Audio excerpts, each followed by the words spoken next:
વિરમગામ શહેરના મિલ ફાટક રોડ પાસે દુકાન બહાર જાતિ વિષયક અપમાનિત શબ્દો બોલીને ધોકા અને લોખંડની પાઇપ વડે માર મારતા 2 લોકો ઇજાગ્રસ્ત.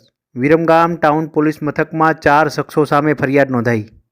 વિરમગામ શહેરના મિલ ફાટક રોડ શંકરમુખીની ચાલી વિસ્તારમાં રહેતા ઉર્વિશકુમાર અશ્વિનભાઈ પરમાર નાઓ મિલ ફાટક પાસે લસ્સી લઈને પીવા ઊભેલા હતા. એ સમયે આરોપી દ્વારા દુકાનેથી નીકળી જવા જણાવતા ઉર્વિશકુમાર પરમાર નાઓએ કહેલ કે લસ્સી પીને અમે નીકળી જઈએ છીએ.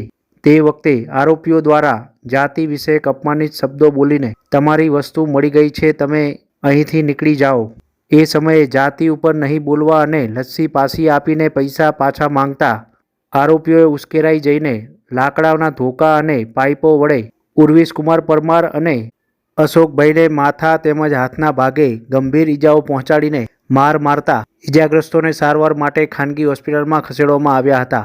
સમગ્ર મામલે ઈજાગ્રસ્ત ઉર્વિશકુમાર અશ્વિનભાઈ પરમાર રહે મિલ ફાટક નાઓએ વિરમગામ ટાઉન પોલીસ મથકમાં આરોપી સંજયભાઈ શંભુજી ઠાકોર, જ્યોતિ શંભુજી ઠાકોર, વિજય રમેશજી ઠાકોર, જયેશ શંકરભાઈ ઠાકોર તમામ રહે મિલ ફાટક રોડ વિરમગામ સામે વિરમગામ ટાઉન પોલીસ મથકમાં ફરિયાદ નોંધાવી છે. વિરમગામ ટાઉન પોલીસે 4 શખ્સો સામે એટ્રોસિટી સહિતની કલમો હેઠળ ગુનો દાખલ કરીને વધુ તપાસ હાથ ધરી છે.